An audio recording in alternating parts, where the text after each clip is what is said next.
Бөмбөрцгийн хамгийн гайхамшигт алдарт Ниагара хүрхрээ.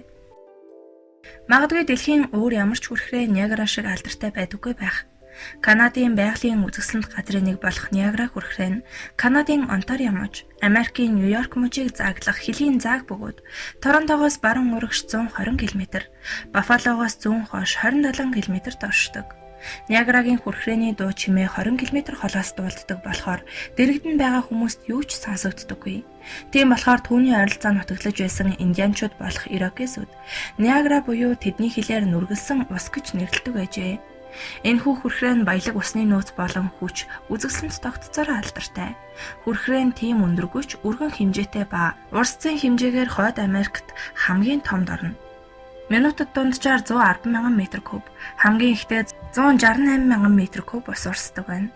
Ниагара нь 3 том хүрхрээнээс бүрддэг бөгөөд эдгээр нь Канадын талд байх 670 м өргөнтэй 53 м-ийн өндрөөс ундаг.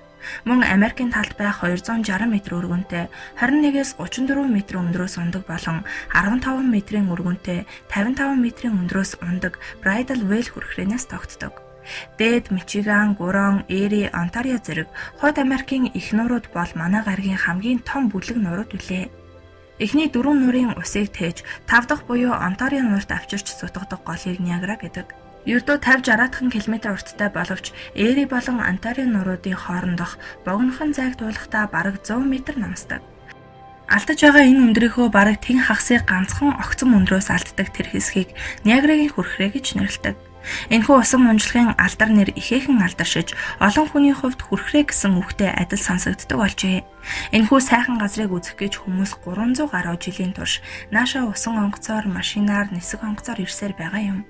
Ниагарагийн хүрхрээн дээр жил тутамд 6 сая хүн ирдэг бөгөөд байгалийн өвөрмөц сувд эрдэнэ болсон газрын талаар дуулаагүй, ирж үзхийг мөрөөддөггүй аялагч гэж дэлхий дээр байдаггүй. 1200 м өргөн их усан урсгал хүрхрээний дэргэд ирээд Ямааны арлаар 2 хэсэг болон хуваагддаг. Хөлийн гол Америк нэгдсэн улсын нутаг дэвсгэрийг хүрээлдэг баруун талаас нь Америкийн хүрхрээ бууж том хүрхрээний сонгодог дүр зургийг үсгдэг.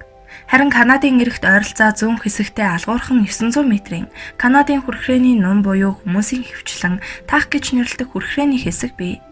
Харамсалтай нь таах нарт хүрхрээний ёроолоос хөөрөнд игдсэн нарийн шигтэй усан туслуудан өвлөн Ниагарагийн хүрхрээний энэ хэсгийг хүмүүст хамаг сайн сайхан бүхнээ үзүүлэхэд нь саад болж халахлаад байдаг ажээ.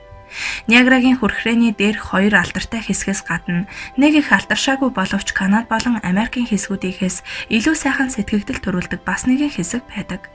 Америк нэгдсэн улстай ойролцоо Ямааны аралтай зэрэгэлдээ сарны арал хэмээх жижигхэн арал байдаг. Тэдний дундуур бодог 20 м-ийн өргөнтэй хүрхрээг төв буюу сарны хүрхрээ гэнэ.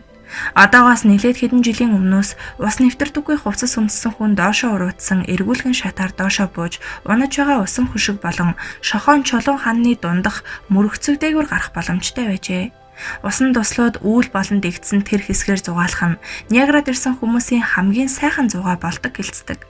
Салхины агуу хэмээн нэрлсэн энэ газарт ирж үзхийг хүсдэг хүмүүс маш олон байдаг боловч тэрхүү мөрөгцгийн бат бөх биш эрмэг тохиромжгүй ид нуран унаж золгүй явдал үүсгэс болгоомжилсан эрх баригчид түүгээр аялахыг хориглосон байдаг.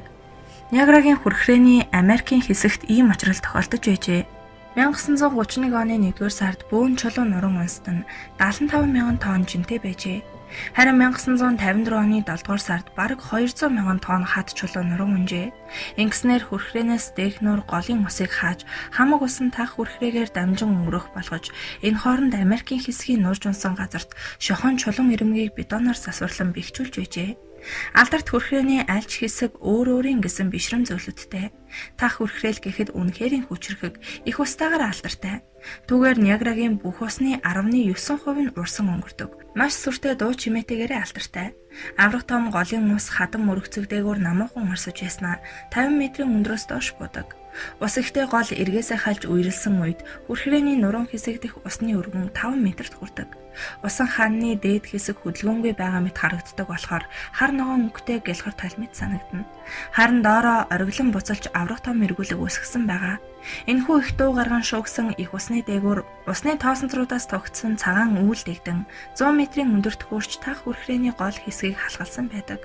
Америкийн хүрхрээ түүнээс богинохон боловч нарлаг өдөр хөндлөнгөөс харахад илүү үзэгсэнтэй. Жигд биш жаахан долгиолон хөөсөрсөн усан унжлагдоор унсан бөөн том чулуунууд дээр унаж ботрон гайхалтай сайхан дуслууд болон харагддаг. Тасралтгүй урсан унаж байгаа усан дээр шөнийн цагаар тусгасан хэдэн зуун хүчит гэрлүүд үлгэрийн юм шиг сайхан дүр төрхийг үзүүлж тэртээ тэргүй сэтгэл татах Ниагарагийн хүрхрээний байдлыг улам үзэгсэнтэй болгодог. Америкийн хүрхрээ Канадынхаас 10-аад метрээр өндөр боловч хүрхрээний нуруун хэсэг дэх усны өргөн нь ердөө хагас метр болохоор тийхүү гайхамшигтайгаар гэрэлтүүлэх боломжтой байжээ. Ниагарагийн хүрхрээ нь бусад хүрхрээнүүдийн адил улирал өдөр хоног үүлний байдлаас хамааран байдал төрхөө өөрчилдөг. Хавар зууны улиралд хөхтөө цагаан хөшгөн эрэг орчмын шүүслэг ногоон эргээр сүйдэрлэгддэг бол намартаа Канадын агч моддын галуулаа навчны өнгөтэй болдог ба өвөлдөө эрэг хавийн газрууд болон тэр орчмын байшин барилгуудын цасанд дарагдсан дээврүүд адил амгалан тайван цагаан өнгөтэй болдог. Өвөл болохоор голын захын хэсгүүд л хөлддөг. Энэ үед хүрхрэн бууж байгаа усны дэвсгэр дээр очтон гялалцаж харагддаг мөсөн унжлагууд хүрхрээний нуруунд дээр сүндэрлэг хаднаас унжиж харагдана. Хавар болж усны түвшин нэмэгдэх үеэр Ниагарагийн хүрхрээн дээр ирсэн хүмүүс дээрхэс ч илүү сайхан зүйлүүдийг үздэг. Мөсөн уул мэт авраг том мөснүүд голоор урсан ирж доошоо унан үнэхээр сүрдмээр дуу чимээ гарган бут өсөрч хөөсөрсөн их усан дунд орон алга болохыг харна.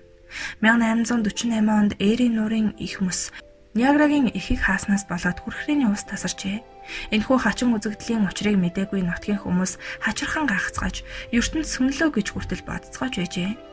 Бүтэн хоногийн турш түүнээс хинч нүд салгалгүй ширтцгээж байв.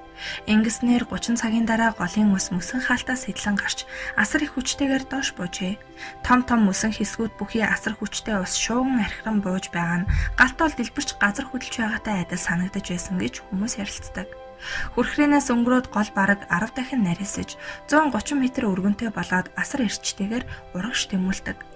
11 км үргэлжлэх дүнсийсэн нарийнхан хавцал хөндөй голыг хоёр талаас нь хашиж тэгш талд хүрч Онтарио нурт цутгахын өмнө хамаг сүр хүч догшин ширүүн төрхөө үзүүлэх боломжтой ойлгожээ.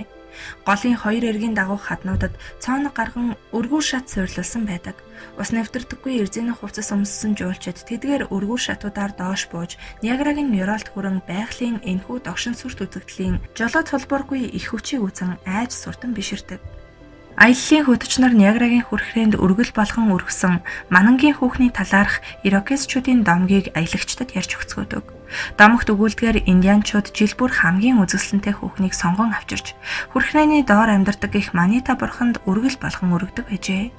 Үүний тулд ганган гой хувцалсан үзэсгэлэнт бүсгүй авчирч сэлвэргүй суман завинд суулгаад Ниагарагийн дээд хэсгийн эргээс усанд тавьж түлхэн урсгадаг байжээ. Манита бурханд өргөл болгон өргөсөн Манангийн хүүхэн гэж нэрлэдэг бүсгүй бүхнээс хүчрхэг бурхантай уулзах болсондоо баясан дуулсаар хүрхрээнд тулж очдог байв. Гэтэл тэрхүү сонголт ирокезчүүдийн удирдагчийн охинд тулгарчээ. Хайртай охноосоо хагцсан салахыг төвчж чадахгүй аав нь хүрхрээрөө өсрөн ороод эргүүлгэн туртаж амиа алдсан гэдэг. Тэр цагаас хойш хамгийн эрэлхэх зоригтой ухаантай удирдагчаа алдсан ирокезчүүд дахиад тийм эмгэнэлт явдал гаргахгүй тулд усны бурханд амьд хүнээр өргөл өргөдөг бүдүүлэг ёс заншлаа нэг мөсөн хайсан гэдэг. Ирокезчуудад тийм домог байгаагүй. Аялагчдыг зугаацуулахын тулд сэргэлэн хөтөчнөр санаанаасаа зохиосон гэж үздэг хүмүүс ч байдаг. Хэдийгээр тийм домог байгаагүй ч гэсэн хүрхрээ үнэхэрийн догшин ширүүн дүр төрхтэй учраас аялагчдад ямар нэгэн эмгэнэлтэй, сүртэй, аимшиг төрүүлсэн сэтгэгдэл аяндаа төрдөг болохоор тийм домог зохиож ирсэн байж болох юм. Гэвч Ниагарагийн үнэн бодит түүх геологийн үүднээс бас л их нууцлаг учир битүүлэг эмгэнэлт явдлуудтай холбоотой. Үүсэн бий болсон цагаасаа хойш 10,000 жилийн турш хүрхрээ гэдргээ мөрөгцгөө илэгдүүлсээр иржээ. Энэ хооронд хүрхрээ 11 км зам туулж хүрхрээнээс буусны дараа орж урсдаг нөгөө хөндийг үүсгэжээ. Хүрхрээний улмаас элэгдэн мухарч байгаа хурд өнөө үед жилдээ 1 м хүрч байгаа бөгөөд энэ нь тах хүрхрээний голын хэсэг ихээхэн илэгдэж байгаатай холбоотой билээ. Америкийн хүрхрээний эрмэг нуруу нуран унснаас болоод илэгдэж байдаг. 1886 онд томоохон нуралт болоход Ниагарагийн хавийн газар доргиж байсан гэдэг. Түүнээс хойш 1931-1954 онуудад тийм нуралт болж байсан. Ниагарагийн хүрхрээний мөрөгцөг нурах явдал энэ маягаараа үргэлжилсээр байвал 30,000 жилийн дараа гэхэд Эрийн нурт хүрч түүний хамаг усыг Онтарио нурт юулах болно. Одоо Ниагарагийн хүрхрээний усны зарим хэсгийг шөнийн цагаар цахилгаан станцын турбин руу тусгай сувгаар шахан оруулж байгаа болохоор голын ширүүн урсгал багасдаг боловч элэгцээр улам ухарч байгаа хүрхрээний ханан ирмэг ямаа нуураас дээшилж хоёр хүрхрээ нэгдэн улмаар ээрийн нурт хүрвэл нэг их үзэсгэлэнтэй сайхан зүлгөө болох нь лавтай. Тийм болохоор хүн төрлөختөн байгалийн энэхүү гайхамшигт үзэсгэлэнт бүтээлийг хүлээж байгаа гонигт хувь тавилангаас нь авраг хамгаалахын тулд хүч чармайлт гаргах хэрэгтэй болсоор байна.